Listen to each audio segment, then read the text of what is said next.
In this video, further improvements to my Citroen C5.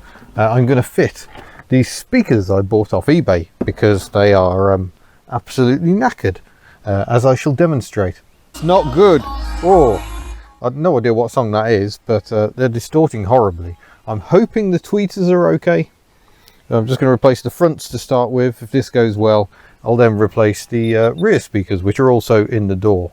Before we begin, a quick word from our sponsors, i.e. me.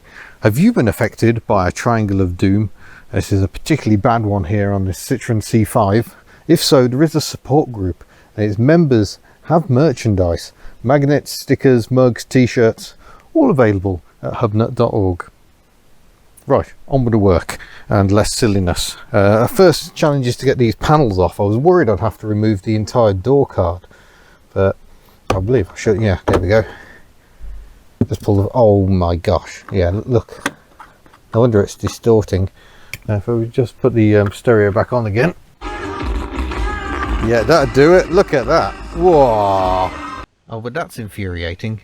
Yes, the speaker's knackered, but it's tiny Torx holding it in, so my screwdriver is not going to be sufficient. Fortunately, I have torque drivers, so let's just get that one undone. Yep, that one's moving, that one's moving, that one's moving, and one more at the top.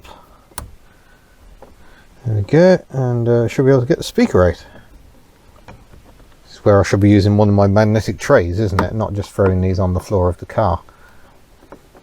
But yeah, obviously Citroen realised these were crap and cleverly ensured there were little panels so you don't have to take the entire door card off. But yeah, that has disintegrated well and truly. I've never seen one that bad.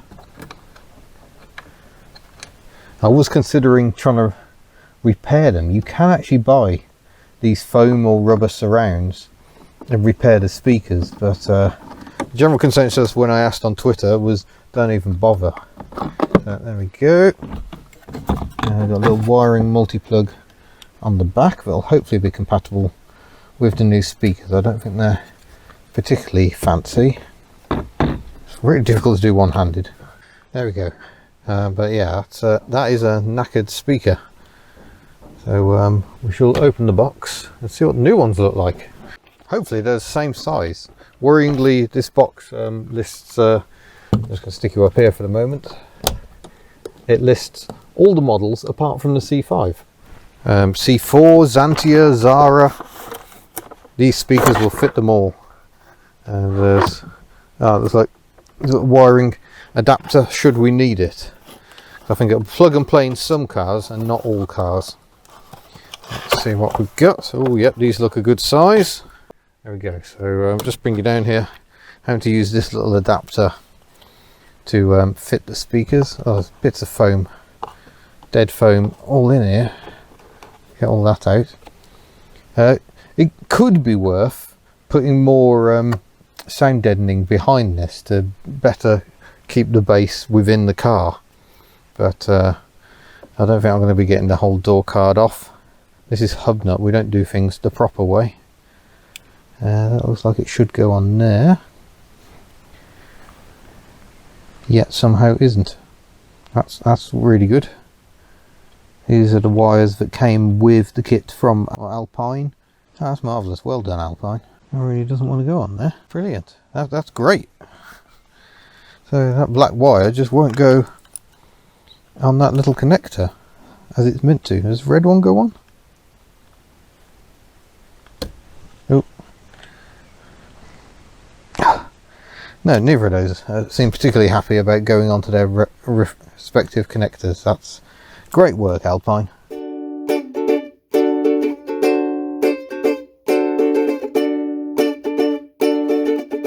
And there we go. That's the alignment that seems to work with the bolt holes. I'll put the radio on again. Oh, that's better.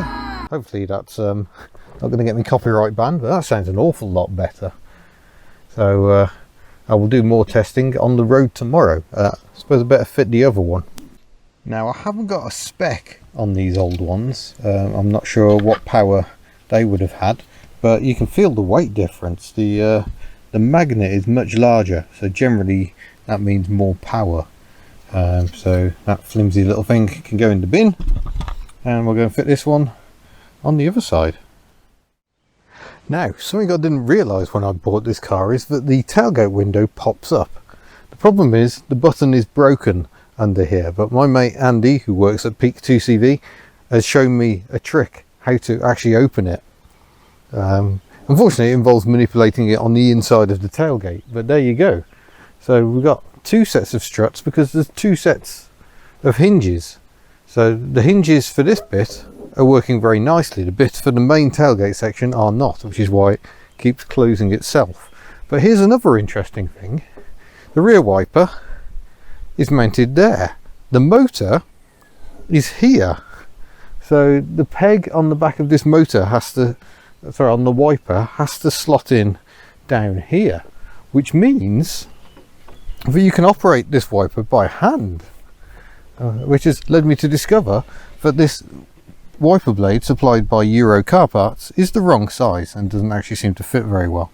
I might have to have another go with that, but yeah, I can manipulate the wiper because I would like it to wipe to there. I don't know why it doesn't. Maybe we shall see. I'm going to operate the rear wiper and we'll see if that spins around an appropriate amount. Let's might need the ignition on to do that. There we go. Now you may not operate it because it might have a cutout when the tailgate window is open, and indeed it looks like it's not going to operate for us.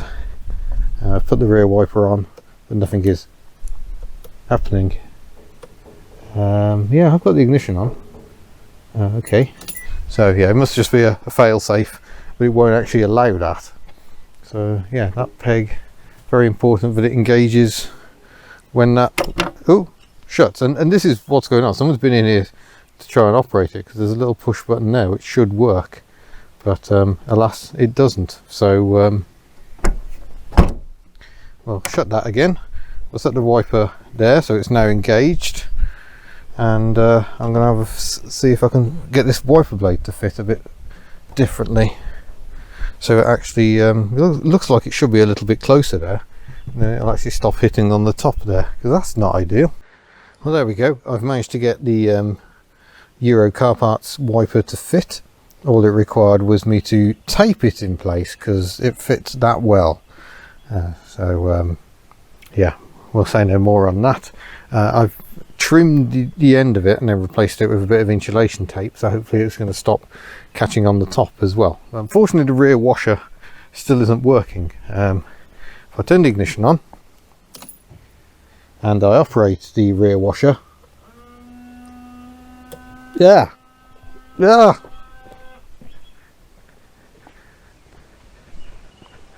get nothing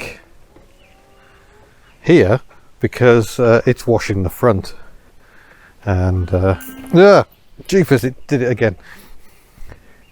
And there we go. There is that almighty triangle of doom, and the dribble of despair is the big problem with the triangle of doom. That's why we're celebrating it with today's merchandise focus. Seems appropriate for this car. So yeah, quite irritating that the washers don't seem to work properly, and the triangle of doom is always a source of annoyance.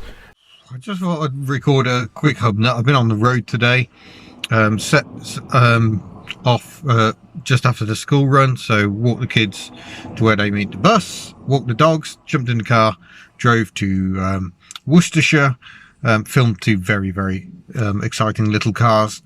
Can't wait to show you those videos. But now it's the less glamorous side. I've just spent hours on the road. It took 4 hours to get over there, several hours to actually film it, because the person who owns the cars is very chatty, and it was just very pleasant to just stand around and talk cars after far too blooming long. And so yeah, may have delayed myself by chatting. And then it's another 4 hours back home, and I use Waze. Waze is getting more interesting with its routes. I'm currently on what it says is the shortest route home, but we've been going all over the place. Glamorous dinner, chicken nugget and chips, and very good chippy in Talgarth. here, not a million miles away from Brecon, as I tried to navigate my way back to Mid Wales, a slightly lower part of Mid Wales than I was in. It almost counts as South Wales, but yeah, it's getting to me a bit, this journey. Starting to think I need to break some of these up a bit more, so I'm not driving absolutely shattered. It's gone 7 o'clock at night. I've lost track of the exact time, and really tired. But C5's still going well. Let's fill up again. 55 mpg this time. I apologise if we get any wind noise. Lots of traffic noise as well. Here at the side of the road, we've got the hills in the background, and there is the C5, beautifully adorned with the sticker it deserves from our collection, more than any other. The Triangle of Doom, this enormous mess up here. Topped up the screen wash, hoping that might sort the rear washer out. It hasn't. So when you operate the front washer, the rear washer still comes on, which means the rear window is a disgusting mess. Especially as, despite my bodged efforts here, the wiper is still catching here, and I think because it doesn't fit properly, there's lots of pressure on the blade here and none here, so it's just basically not clearing the rear window at all. So I thought I'd bung another one on as well. And that's just a mess. That's not a Triangle of Doom at all. But yeah, this is life doing these videos. Is it often involves, because I live in a beautiful part of Wales, it often involves an awful lot of driving, and it's nice to get out there, but it's been a while and I think I'm just out of practice, so I'm feeling absolutely shattered. But there we go. I'll tag this on the back of me fixing the speakers. Very glad I did that. The radio has been my saviour today, because it's been an awful lot of getting stuck behind slow moving traffic, and it's nice just to turn off a bit and yeah, tunes, view, and just try and relax. But I need to push on and get home. I've got more videoing to do tomorrow, and then more Ellie fettling on Friday, so it's a busy old week. Today's Wednesday. But just a brief insight into the glamour. So thank you very much for watching, and I shall see you at some point to be disclosed in the future. Now, do I pachew or not? I've pachewed on some of these videos, and no, bye!